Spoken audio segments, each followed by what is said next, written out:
The following is a local resident producers program. The program content is the sole responsibility of the producer and does not necessarily reflect the views or policies of CATV2, Oshkosh Community Access Television, the City of Oshkosh, the Oshkosh Cable Television Advisory Commission, or Time Warner Cable.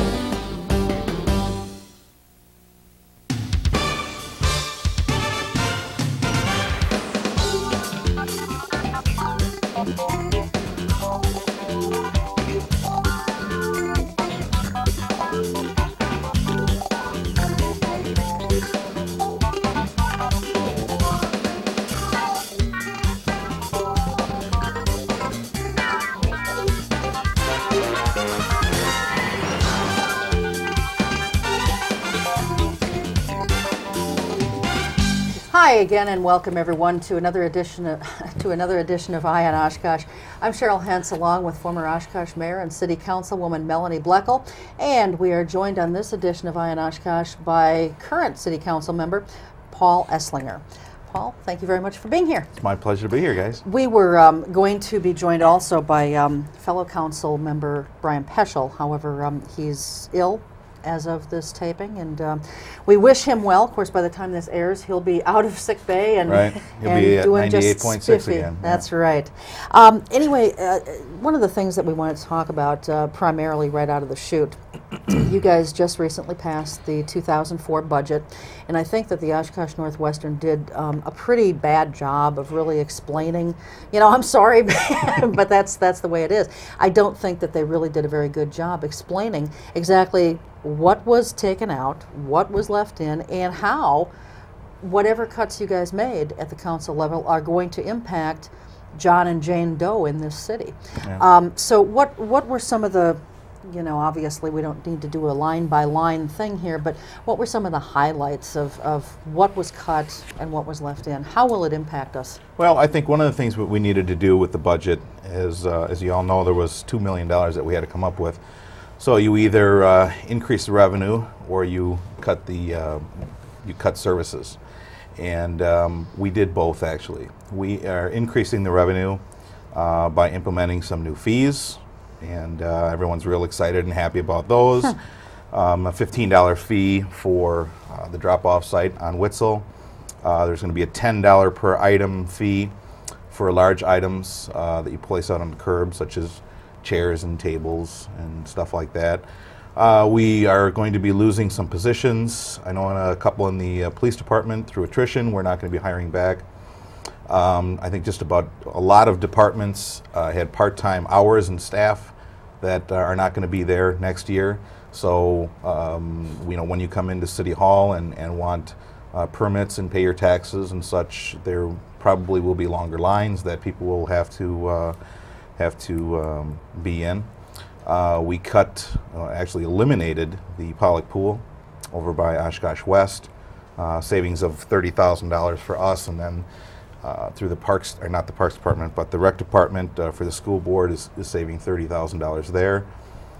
So it was pretty much across the board on through attrition, jobs leaving, hours leaving for employees, and fees being established. So Pollock Pool will no longer cease to exist? Well, I mean, the facility will be there. Right, but I mean, you won't be able to go swimming No, there. no.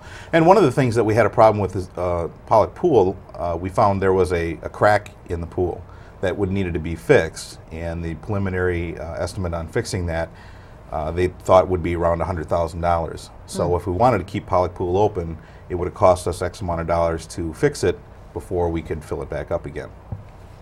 Wow. Well, let's talk about those fees, Paul. Because I hate fees. I hate fees. It's just, you know, you call them fees, but they're just more taxes. And some of the fees that were increased, you talked about with the Witzel Street Recycling Center, that fee. There's actually, you increase the cost of dying in the city of Oshkosh because in order internment, to be, in order to be buried, it's going to cost you more. I find that interesting. We've doubled the fees for the kids to go to the zoo. Yes. Correct? So it costs you more, little children to go to the zoo. It costs more for old people to die or whomever to be buried. In order to get rid of your recycling yard waste. If you're taking care of your yard, that's going to cost you more. But we didn't do anything with the Grand Opera House. How come? Because, you know, I guess I just have a problem. We talk about the quality of life in the city of Oshkosh, and we close a pool that all different generations can enjoy, right? And have enjoyed. And I have went enjoyed. there when I was a kid. Me too. I remember pedaling over the So did bridge I. and So did I. hauling it over to Pollock Pool and being almost too exhausted to get home.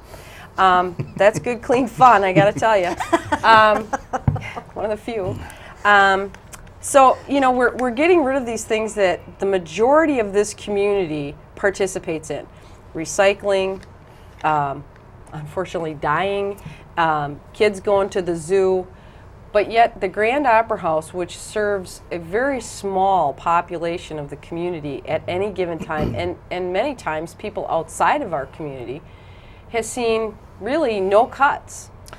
Well, it's interesting you asked that question because during our budget hearings, as you know, each council member reviews that, either adds or subtracts things that they would like, and at the meeting I suggested that the subsidy of $65,000 that the city gives the Grand Opera House be removed for the exact reasons that you're saying. I stated at the council meetings, I am not opposed to the Grand Opera House. I go there, it's a beautiful building, but if my 4-year-old child is going to have his fees doubled to go to the zoo to watch the monkeys and the birds And the wolves. and Yeah, the I don't wolves. understand why the people that go to the Grand Opera House, which is myself, can't afford to pay an extra $1 or $2 to go see an event. And I think another thing that needs to get mentioned, although the city gives $65,000, the Grand That's Opera for House, maintenance. That's for maintenance and utilities, utilities so forth. and the like, Okay. right. Another funding that they get is from hotel motel room tax, and I think 90% of the public doesn't understand that. When people stay in a hotel or motel in the city of Oshkosh, part of the fee that they're paying for that room goes to the Grand Opera House, which this year I believe was $110,000. And the thing that I find interesting is the Grand Opera House is readily available to accept money where you have to go to something to pay an extra fee to pay something off, but they don't want to implement one themselves. And you had talked to them about this, did you not, at a council meeting? I mean, you've actually had discussions about instituting fees, and as a matter of fact, there was a letter to the editor or op-ed piece by, I believe it was the foundation president, Susan Vetty, that said that, and she didn't mention you by name, but because you're the only outspoken council member that we actually have that says anything that looks out for people like us, you knew darn well who she was talking about. Oh yeah, absolutely. I think she even said, I thought it was one councilor or a council member needs to understand. And but you know, I think the letter that she wrote, she's the president of the board, I believe. I understand. You know, I guess if I was the president of the board, I would probably want to defend. But I think the thing that needs to be hammered home is, you know, if there's 4 council members up there that don't think it's appropriate, that money will be gone.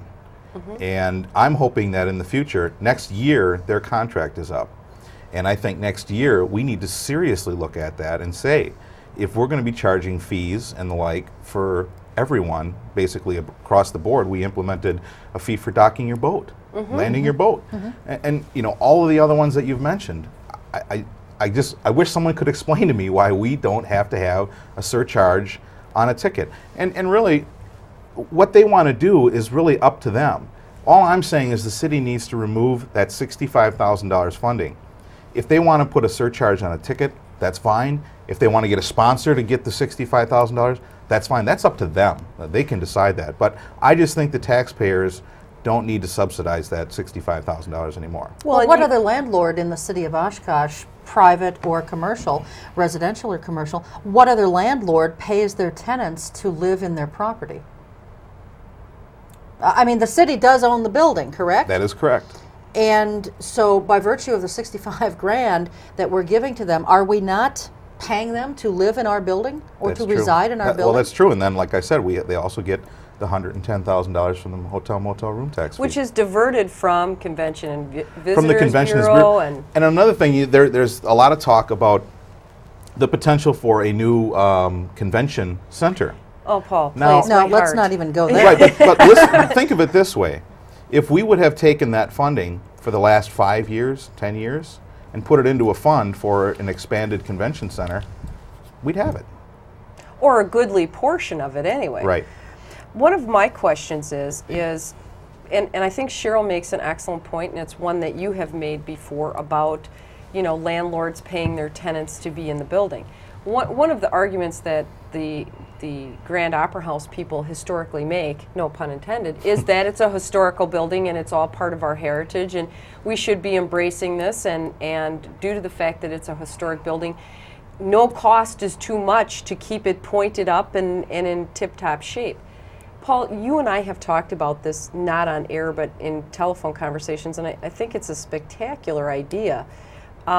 You had actually floated an idea at one time about going out for RFPs, requests for proposals. Maybe you could let our viewers know, you know, and I understand that I kind of caught you off guard by throwing that out there, but can you let people know, number one, what is an RFP, and you know, where this idea of yours could potentially go? And why you thought of it. Right.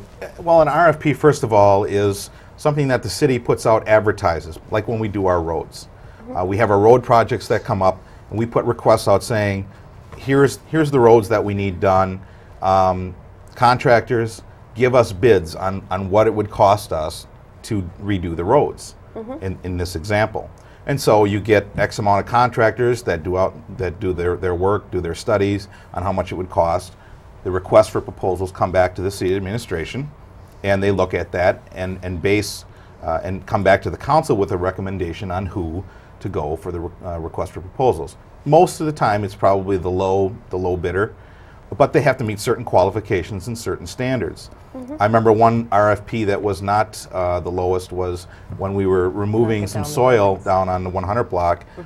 Someone wanted to do it cheaper, but they had to take it to a certified landfill, and they weren't going to do that. So that's a request for proposal. And what we have now is a city building that a business is in now that is running the Grand Opera House. If we're going to keep funding that, the least I think we need to do for the taxpayers is put requests for proposals out to maybe other businesses, other companies that may be able to run that type of business. It wouldn't cost us a dime. Well, I mean, except for the advertising, it really doesn't cost us anything to do that.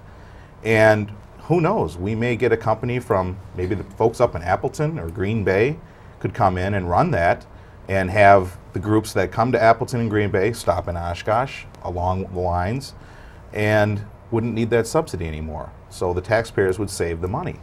One of the other questions that I have is, you know, the newspaper, governments have been talking with these budget crises that we've been in, and we are just through the very first hurdle of a long trail of budget crisis. They talked a lot about consolidation of services for communities to start, you know, thinking outside the box and finding ways that city and county and federal and state governments can all work together in purchasing pools or eliminating duplication of services. With the Grand Opera House as an example, in the last 2 years, you have seen a huge influx of performing arts studios and facilities being built. The Rush Center, the Widener is huge. The PAC in Appleton. PAC. There's been a huge influx of these performing arts.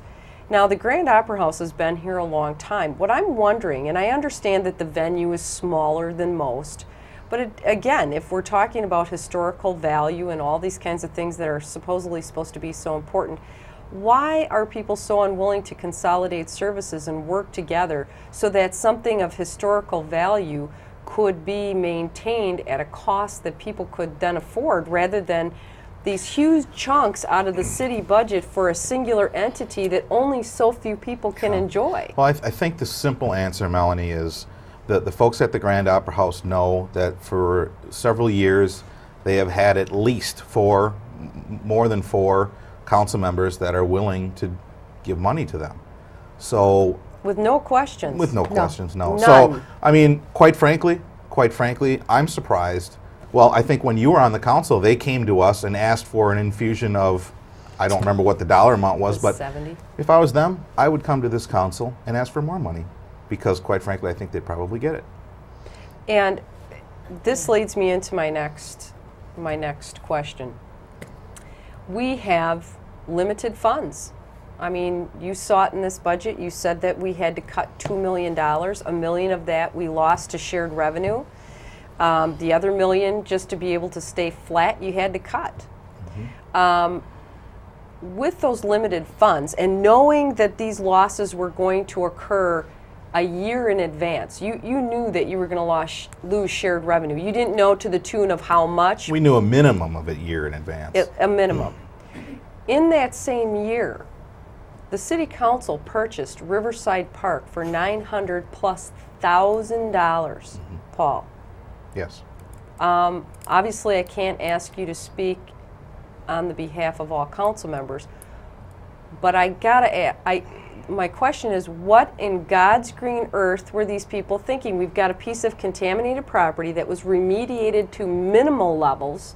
The contamination is not gone. So if anybody thinks that contamination is gone. Not by any stretch of the imagination. It was minimal remediation, which means if we want to use that area, all it can have is a non-supervious surface on. You can't go digging into it and laying any kind of foundation or driving piles into it. You can't do that. Although, in the budget, oh, geez, Paul, come on.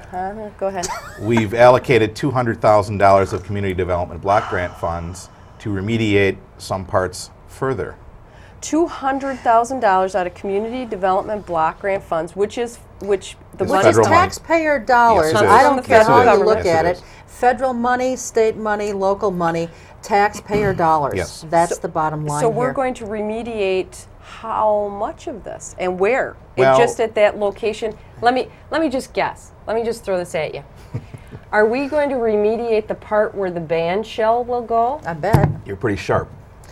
I wonder how that happened. I've been there just a few years too long. Well, I'm glad that you're not asking me to answer for other council members because, you know, when we purchased that, I was scratching my head, and the reason why I was is because WPS, although it's probably classified a business, they don't need to. I mean, if they need more money, they raise your rates for electricity and power. But the fact of the matter is, the supply and demand curve on that property was. Nobody was demanding it. They had the supply. They had no one to go to. Although the council members, I'd love to play poker with the council members that we have because you could see their hands as they're playing. Because we're doing all the downtown redevelopment. And I think the folks at WPS are pretty sharp. They're sharp gals and guys. And they knew that we were doing downtown redevelopment. And they said, hey, we've got this Superfund site. I call it the Superfund site. We've got this site down there. And hey, why don't we try to sell it to the city of Oshkosh? And we so, got a bunch of suckers. They'll buy. And originally, again, they're sharp. They wanted like $1.5 million or something for it. And because, you know, the city council is pretty sharp too, we said, no, we're not going to give you $1.5 million. We'll give you like 1.1. And then because it was contaminated, we really got them down to $940,000. And I said at the council, I said, look, why don't we tell in the executive sessions, I said, why don't we tell WPS, no, we don't want it. What are they going to do? Okay, the worst case scenario is they leave it there.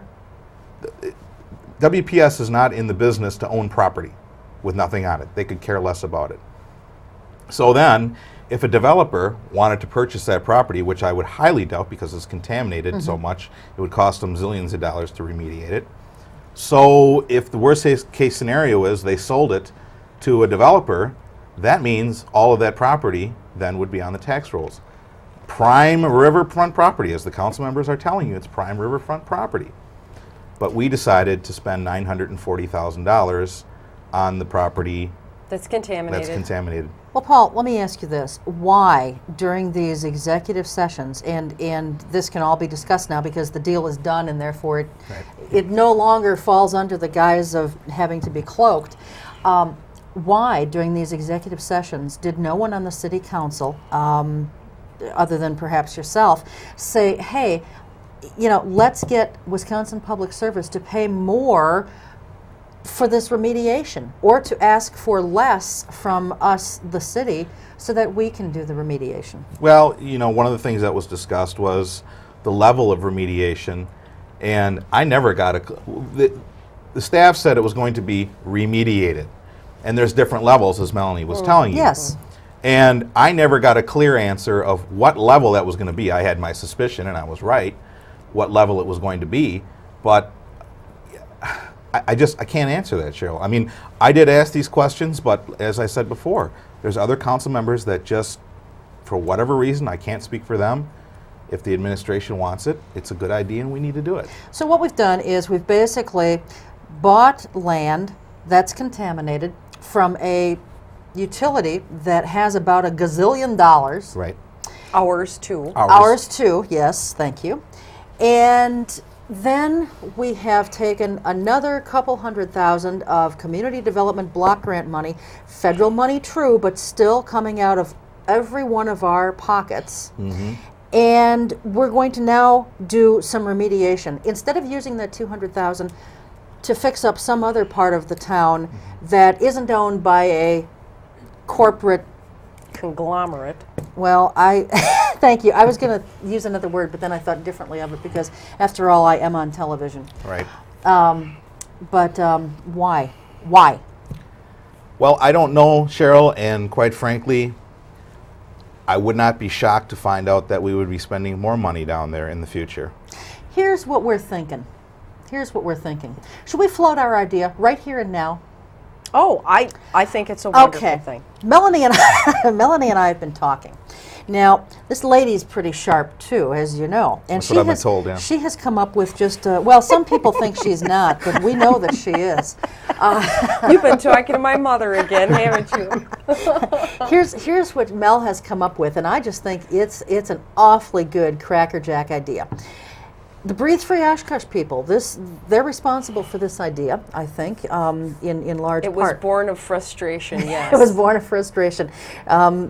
She floated this to me during one of our early Sunday morning conversations, and I just think it's grand. Here's what we think, and we are serious about this, okay? There seems to be an awful lot of money floating around downtown for redevelopment and crap like this. So, government by legislation is what Breathe Free Oshkosh is trying to do with a referendum on the ballot in April for eliminating smoking in private industry. That's true. So here we've got a city council made up of 7 members who 5 of them apparently seem to think they don't for work sure for us. That they don't work for us, that they're just going to go ahead and buy things so that they can leave a wonderful heritage to our descendants and things like that.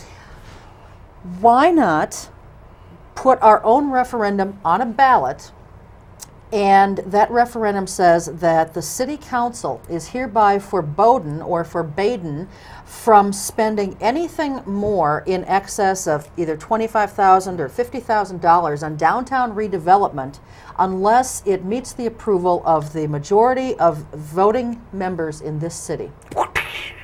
Well, you're going to need 2,882 Oh, do you signatures, I think we believe. could get them? We could probably get them in a day. If you have the papers, I'll sign them right now. Yeah. But I mean, don't you think that that's the way we should go here? I mean, this is ridiculous. Yeah. They Paul keep will spending- never agree to direct legislation Yeah, I'm not. because I think that we... No, he just said on the air he'd sign them right Well, now. he would said sign he the would. papers, Being and facetious. I think, as from a past legislator standpoint, direct legislation is, to me, an affront to the whole democratic process. I mean, insofar as that you are electing people that you say are out there looking out for your best interests. Correct. But they're not. But nonetheless, this seems to be the wave of the future, and again, this idea that I spoke with Cheryl of was born out of sheer frustration when I see that we have people really, really struggling out there. We have seen unemployment in this community. You wouldn't believe the phone calls I get. I mean, when stuff like this goes on, people call me the next day and say, "What's going on?" And I said, "Well, you're calling the wrong person." Well, getting back to the WPS property, one of the arguments was, you know, back in the 1800s, when the city was negotiating for the Menominee Park, you know, look at what a great, and that was a great idea to get that. But if my historical mind is correct, and I think it was the first park we had. So, I mean, if you don't have anything, Now, if we don't have a park in the city of Oshkosh, then buying that, you know, probably might be a good idea. But we did the Walgreens park first, and this was the thing that you and I had talked about when we were on the council together. You want to do downtown redevelopment, great, start at the waterfront. That's where you're going to generate the activity. It would make sense. We're actually considered Oshkosh on the water. But instead you bulldoze down a perfectly good building, knock it down, take tax revenue off the tax rolls. People who are paying taxes, whether the building's empty or not, they're paying taxes. And then you put in grass, but then you tear the grass out and you put in different grass. And then you put in brick sidewalks, which, by the way, Paul, that you and I are townies, we realized that there were brick sidewalks in the city of Oshkosh which were torn out, and now they put them back in again. You're forgetting one other thing. We put historical lighting in the square, and we found across the street that there were 4 or 5 lights that didn't match. So we went out and spent $50,000 on some lights that matched so they looked the same across the street. Who makes these decisions and mistakes? Who? Well, ultimately the city council does. No, but I mean, who goofed on the lighting? No, it wasn't a goof. It was, the lighting was already on. I think it was on the Grand Opera House, or it was on the sidewalk of the Grand Opera House. And the lighting that we purchased for Opera House Square, I don't think they made that type that we had across the street anymore. So, but they obviously made the type that we put into the square, so we went out and purchased some more like it. So somebody, I don't know, it just seems to me like somebody didn't... It's an aesthetic thing. Yeah, I guess, I don't know. It just seems to me like somebody didn't check something out thoroughly enough before they did something, maybe not.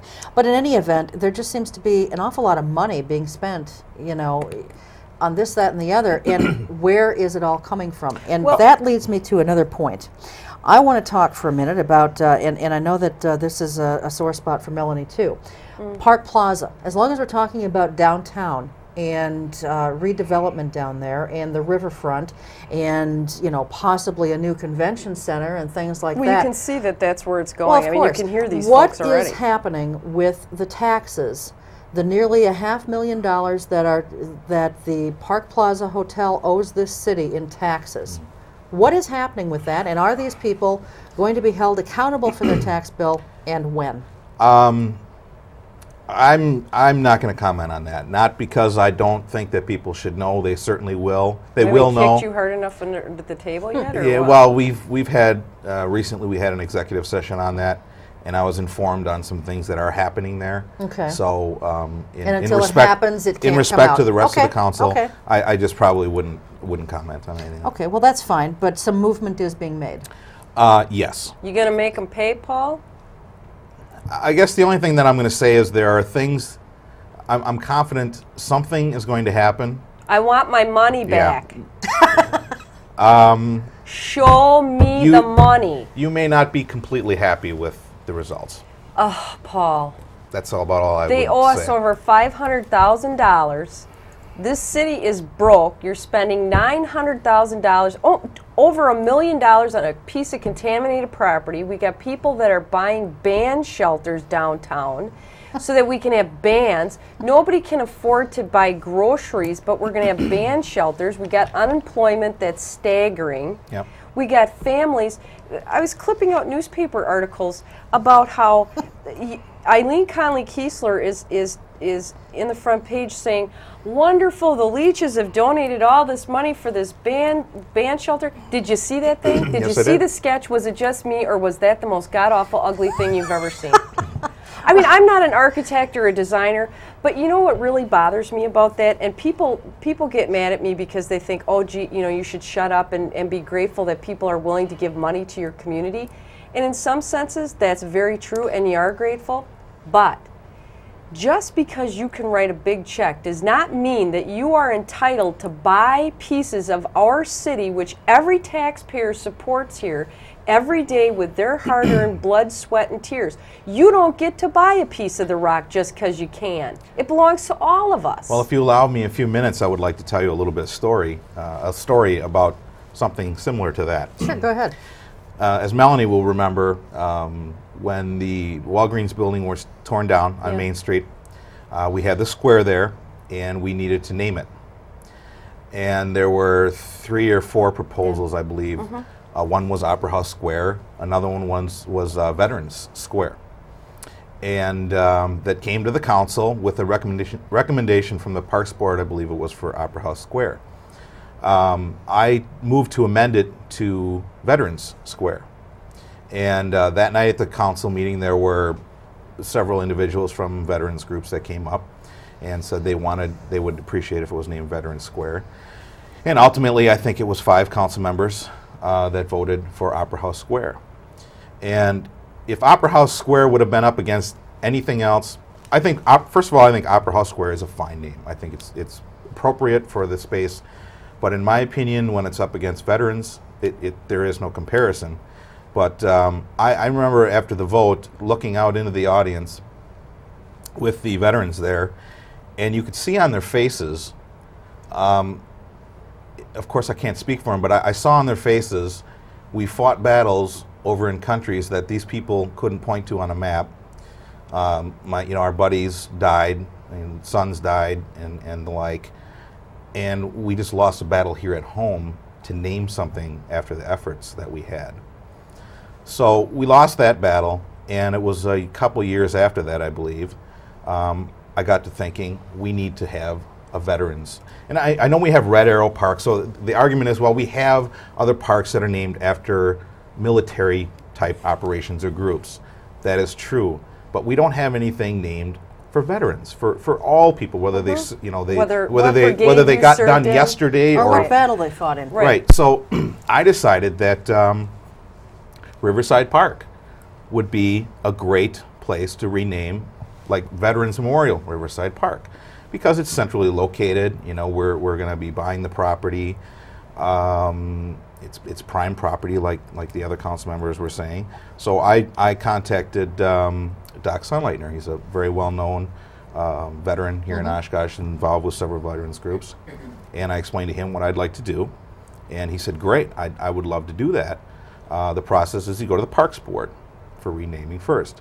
So we went to the Parks Board and took it to them, and they said, well, the process is you have to have a subcommittee to review that for interested parties. Wherever the park is, they have people from around there. Like if it was on the west side of town, you'd probably have some neighbors over there. And I thought, okay, if that's the process, then we're not looking for any favors.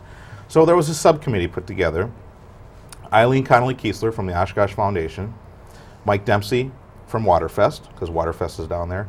There was 2 members of the Parks Board, Jean Cabasta, I forget the other gal's name, myself. Kay Hansen. Pardon me? Kay Hansen? No, it wasn't Kay Hansen. McGinley. No, Ruth. Ruth McGinley, right. Myself and Doc. And so we had the subcommittee meeting. Doc could not be there that day, and I floated the idea to the individuals that were there. And as troubled as I was the night of the council meeting when we lost Veterans Square over on Main Street, I was even more troubled at this meeting. Because after I explained what I wanted to do, Eileen Connolly-Kiesler stated to me, well, you know, Paul, there's going to be efforts going on down there. I'm working on multi-million-dollar deals down there. I think she even said $11 million worth of deals for funding down there. And, you know, I may need a name down there. I may need to name the park down there after some people that would donate money. And I said, so let me see if I have this right. So if I'm Joe Big Shot and I want to donate some money, I can get my name on something in Oshkosh. But if I put my butt on the line somewhere, if my dad died or a relative died or, you know, my buddy died somewhere, that price isn't big enough. I mean, and I said, I'm not asking to remove Riverside Park. I'm just asking to include veterans. You know, some type of veterans in there. Not one person approved that. That is shameful, and they should each be ashamed of themselves. But again, Well, it here's- speaks volumes So about what you're able to do. If I you guess can what write a I'm saying check. is, don't be surprised if you open up the paper in the we near have a new future park name and you called have a new Bleach park Park. name that the council, Bleach it's going to Park? have to go through the council to do it. Well, here's I've got a problem on a couple of different levels, I guess, with that. Number one, this is city property that, as Mel said before, We own. every one of us pays for through our tax dollars. Yeah, and I don't mean to interrupt No, you, go but ahead. I'm not trying to. I think what the Leaches did. I mean, that's huge amounts of dollars, and they need to be applauded for. Yes, I think it is. it's great. And I don't think anyone at this No. table is dissing them. However, well, just a second though. We'll get to you, honey. Because I can see you just like you I can see the steam I coming out of I you. think I'm having a cerebral aneurysm. You know, first of all, city property, you know, we shouldn't be able to sell naming rights to city property that we all, every one of us at this table and out in the viewing public owns. Even in the non-viewing public, because there's plenty of people out there, I'm sure, who don't see the show. But the city owns that. Yes. And it shouldn't be for sale to someone who donates a huge chunk of money. The other problem that I have is if they love the city so much, and again, I'm not knocking the Leaches because what they did was fine, but whatever happened to, if you love your city and your community so much, whatever happened to just doing something nice for that community just because? Do you always have to have a pat on the back and somebody sitting up and taking notice and saying, wow, aren't they a swell guy, or aren't they a sweetheart of a girl? And I'm not suggesting that people that donate large amounts of money to that particular site are asking for it to be named after them. But she's I'm saying, willing to give it away, I think some apparently. people are willing to bring that forward and But have it what I named. want to know using is it as a carrot. who does she think she is that she has the right to offer it? See, this is what I want to know. Eileen Conley-Kiesler works for the Community Foundation, Oshkosh Foundation, Oshkosh Area Community Foundation. which is a fundraising entity that distributes money throughout our community, throughout Great organization. great organization. Yes. But who does she think she is that she has the right to even make the offer? Because you just said that there's a whole subcommittee, there's a whole process that one must go through, and obviously that had not been gone through, and she's already suggesting to a council member who is elected by the people of this community that you really are barking up the wrong tree because that's something that she might need in the future. Maybe because Ms. Kiesler probably understands that she carries enough power with other See? council members that Well, it would happen that way. Therein lies part of the problem, and maybe we need to do something about getting rid of some of those council members then. Well, and I want to clarify my position on this whole band shelter thing. My problem with this is that, number one, hey, people want to donate money for the greater good of Oshkosh. Please, you know, we need as much help as we can Yes, get. we do. We are really Yeah. a struggling community to try to stay on top of things. bet. But in the scheme of what we're up against right now, with people being unemployed, and like I said, I'm clipping out ads that Eileen is also trying to figure out where she's going to get more money in order to give to food pantries, because it's doubled and tripled the hits that people who need food for their families are getting. And the Leaches and Eileen felt as though these millions of dollars were well spent on a band shelter on contaminated property that has not been properly remediated yet. We're talking about expanding a convention center that we can't afford. And the design has already been put on paper as to what this is going to look like. You as a city council member are not irritated by the fact that somebody has already designed a shelter and you have no say-so as to what this is going to look like in one of our public parks? Well, it goes along with the water fountain, the fountain down in, I mean, Well, I didn't vote for that either. am I upset? Absolutely, Melanie, absolutely. But as you know, as one of the minority members of the council, I mean, I used to be very upset when I first got on the council and things don't go your way. It's disheartening. I mean, you go home, you lose sleep, you absolutely lose sleep, especially things that are near and dear to your heart. But you know, coming up on the end of 4 years now, I don't know if this is a good thing or bad thing, but you just learn that you can fight and fight and fight and fight at the budget hearings. You know, I wanted to remove $100,000 of playground equipment out. Playground equipment where you can go a quarter mile down the street and have all kinds of playground equipment. It lost. $50,000 for a tennis court. That lost. 65. I mean, so you go on and on and on, and after a while, you kind of wonder to yourself, am I the one, and there's going to be people in the audience saying, yes, you are, Paul, but are you the one that's nuts? And I remember those days. Yeah.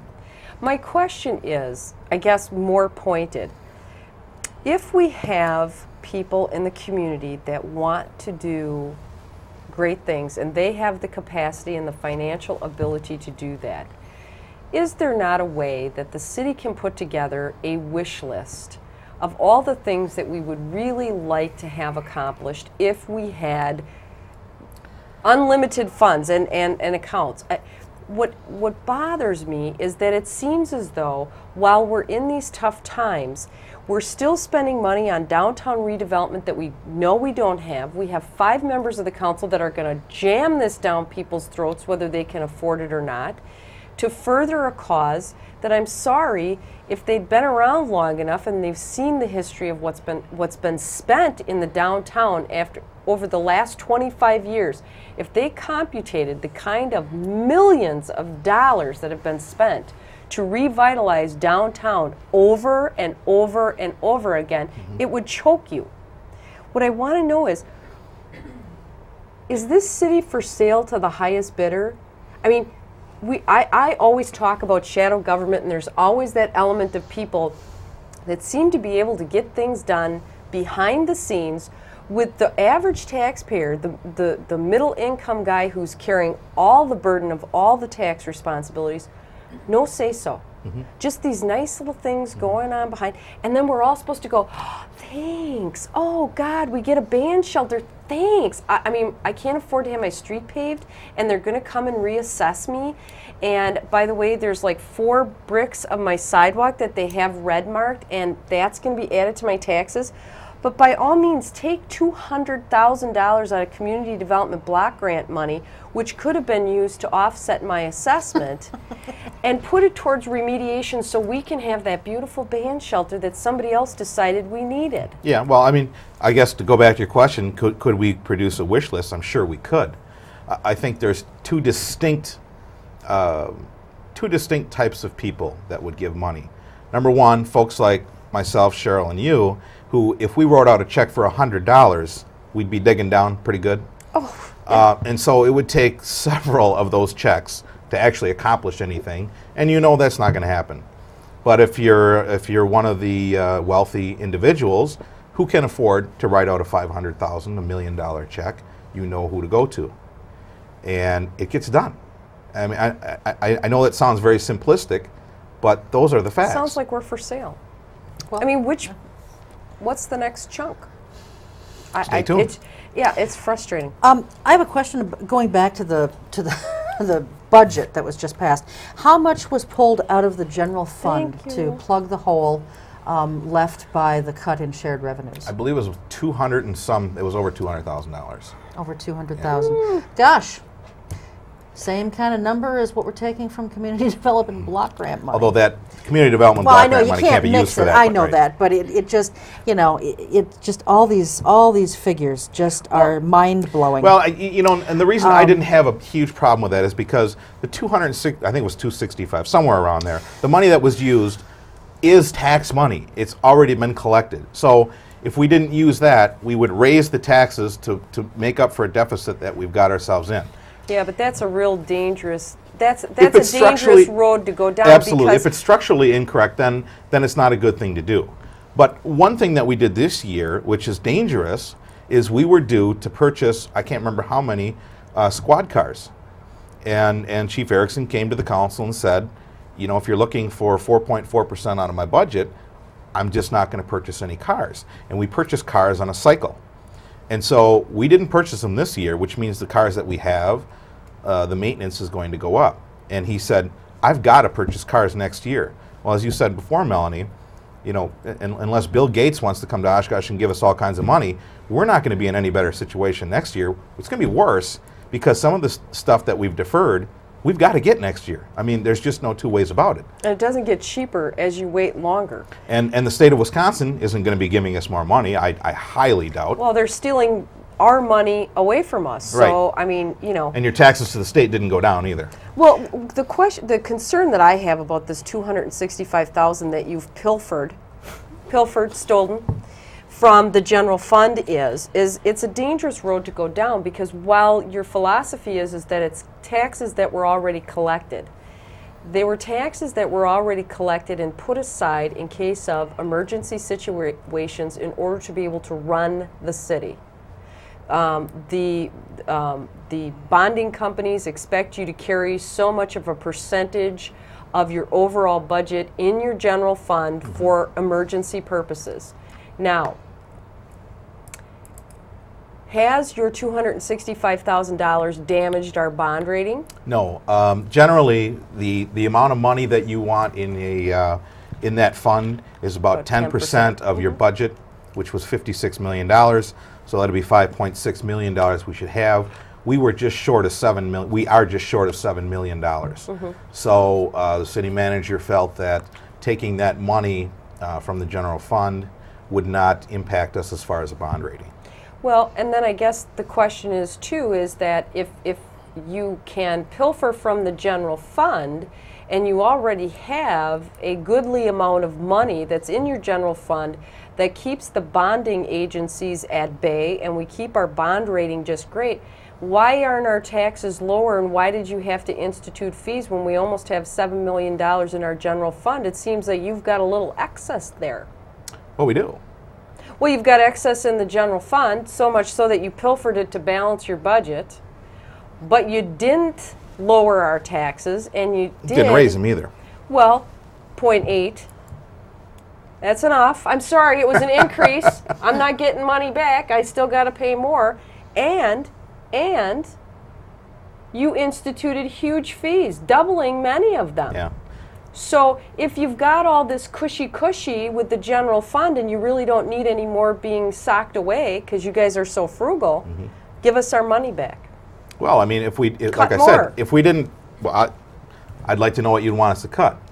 Well, I think whatever money that you when our health insurance costs are through the roof, we went to our bargaining units and said, we can't do this anymore, guys and gals. And to their credit, they are going to be paying more now for their health insurance. You know, when people make more money, which I'm not real excited about. When you lose $2 million, when was it 3/4 of the budget is for operating? I mean, there's just eliminating positions. You like I said, you have to increase revenue, or you have to cut the services, or you cut programs. Exactly.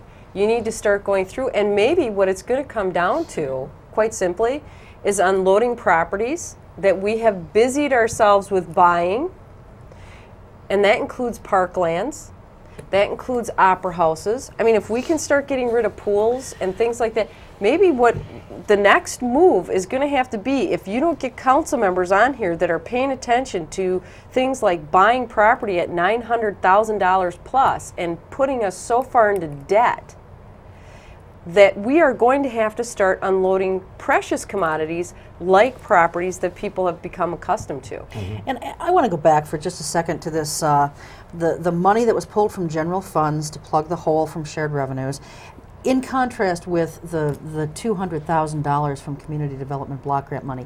I realize that you can't commingle them in the true sense of the word, but it's all kind of relative, Paul, because you know, if you're pulling 200 and some thousand from general funds to help the city keep running, if you had not used you being the council, not just you yourself, because I know you probably weren't in favor of this, if the council had used the 200,000 of community development block grant funds to fix something else somewhere in the city, rather than worrying about fixing up contaminated property, maybe they wouldn't have had to pull so much from the general funds to keep the city going.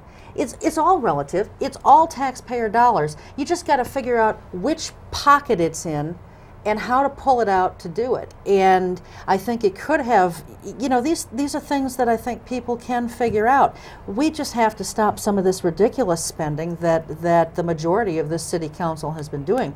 And you had mentioned the Parks Department earlier. I want to talk about a Parks Department issue. And I don't know that much about it. but I'm going to ask for you to enlighten us. There is a Parks Department personnel who's scheduled for a huge pay increase in the year 2004, correct? That's correct. How long, first of all, how long has this young lady been in the city's employ? Point 2, what exactly does she do? And 3, how much of an increase is she going to be getting in 2004? Answer number 1, I believe the individual is coming up on 1 year of service to the city. First year not completed yet, then? I believe it's not completed. It's close to being completed. As of December 4th when we're taping this. Right. Second question is, it's a Parks Department position. It's a Revenue Facilities Manager, I believe is the correct term. Don't know what that means. Well, I got a list of the job responsibility, the supposed job responsibilities of the individual, which handles the money for, you know, like when you go out to the park, you have the rides. When you have, they had a Zulaween over Halloween, Festival of Lights. So all the things that the Parks Department does as far as revenue handles that. The increase was $10,600 that the individual got, and would put her at what? 30. I think it was just shy of 39, or maybe it was about $40,000, right around $40,000. And who's responsible for that besides the council ultimately? But I mean, is that Tom Stefani's doing?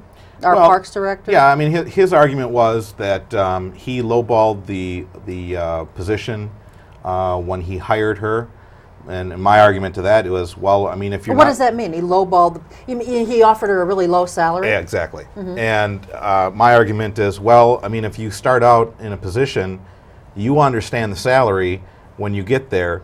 I would never in my wildest dreams expect a $10,600 raise in my second year. That is ridiculous. Unless I'm working on Wall Street or something like that. So even there, it's dependent on what the market will bear. Well, another thing that I had a huge trouble with was we did not make an assessment. You know, when you assess a position, you have to assess what all the responsibilities were, and you get, I think it's a grade. You know, a grade to what the position is, and the grade equates to a certain dollar amount. We hadn't done that yet. So the $10,600 that was put into a fund was to cover what the person is supposed to get, which we haven't figured out yet, which was just completely backwards. And as far as I'm concerned, you figure out what the person's going to get before you go to the people that are responsible for paying it, saying, here's the position, here's what it's supposed to pay, we need to pay this person, and then we make that judgment. And so that, in my opinion, was backwards also. Well, I think personally, if Tom Stefani made a deal like this, I mean, first of all, she accepted a low ball position, as you said. Secondly, I don't know why he would have lowballed it on the front end, knowing that he'd have to highball it on the other end. That just seems kind of silly from my perspective, but whatever. But it just seems to me like maybe this 10.6 ought to come out of Mr. Stefani's pocket, out of his salary.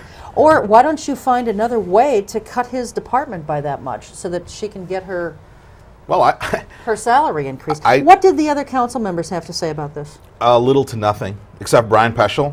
Brian Peschel was on board. I said putting $10,600 in this account to cover whatever the increase is crazy. I said, I'm quite frankly was just pulling a number out of the air because it's difficult to determine what someone should get because they're on different grade scales. So I thought $3,000 certainly is something that is palatable. I tried to implement a $3,000 dollar amount that we would put in that fund to cover anything, and or to cover the increase, and they lost. What I want to know is the city. When it goes through, the department heads go through an annual review. There's meritorious increases in the hay matrix that is set up. It's a hugely complicated matrix, as you well know. Which was increased a few years ago. Which is increased all the time. Mm-hmm. What I want to know is why didn't you just go through the regular system of going through the matrix and you start at the bottom because you're brand new, and you bump 3% or 2.75%, just like everyone else, and you move your little fanny through the matrix just like the rest of us do when we start a new job. Right, and the thing with this position, this is not a represented position. So there's no union that we had to go through, you know, to fight, and they weren't saying, well, this person deserves X amount of dollars. It was not a union position. So basically, and this is a new position that was just created, correct? Yeah, it was. I guess it was formed together from some of the part-time that we actually got rid of, the part-timers that we got rid of. So it was a conglomerate of different things. So Tom Stefani created a new position, and then decided in a year when we were looking for significant budget cuts to add over $10,000 to the base salary of one individual in his department. That's correct. That seems like poor management to me. Poor judgment. And that the rest of the council went through that. I think that you're opening up a can of worms in every single department that from now on when anybody comes in new, we just pretty much hold, you know, okay, I want to work for Mr. Stefani because I can get a $10,000 raise. Well, and I know we're running out of time, but one thing I had to mention is at the last council meeting, we've completed a study of our inspections department. Yeah. That was the next on my list. I was going to ask you real quick. And we've completed it. It was, as Melanie knows, this has been happening when Melanie was on the council. Very contentious issue. We completed a study that we paid $10,000 for. Yeah. And I wanted to have a workshop on that, or some type of workshop on that, to bring in the people that did the study, some contractors, maybe the employees there. And I got Brian Peschel was on board with that. 5 other council members decided that we don't need to do that. So we spent $10,000 of taxpayers' money to do a survey to find out whether or not our inspection department was actually doing their job, and what the problems were, where they were, and how we plan to fix them. And you asked for a workshop to go over the findings of this study, only to be told that nobody wants to talk about it. But they spent $10,000 of our money, Right. and we will never know what the study says. In fact, Shirley Maddox, her comment was, well, I thought this was just a study that we needed to do and the city manager would take the appropriate action. Maybe it's time to start recalling some city council members. The thing is, we're spending, dude, maybe $10,000 doesn't sound like a lot to some of these people. $10,000 for a commission study to tell us where our problems are, if there are any, and what we need to do to address them. And But we're not interested in the and results. yeah, we don't don't wanna tell know. the public and don't tell We're the not- contractors. And see, it just perpetually keeps going on and on and on then, because people are unaware of what happened and what the results were. Don't tell them about it. God forbid we tell them about it. Well, on that note, unfortunately, we're going to have to wrap things up, but we're going to have you back because love you're to come running back. for city council Yes. in April, and we'll get you back to talk about your candidacy. Thank you very much for joining us, Paul. Thank you for being here. Thank you and for having me. Pulling up the bootstraps here for both you and Brian. Thank you again for joining us. We'll see you next time. Until then, keep your eye on us. We've got our eye on Oshkosh. Take care.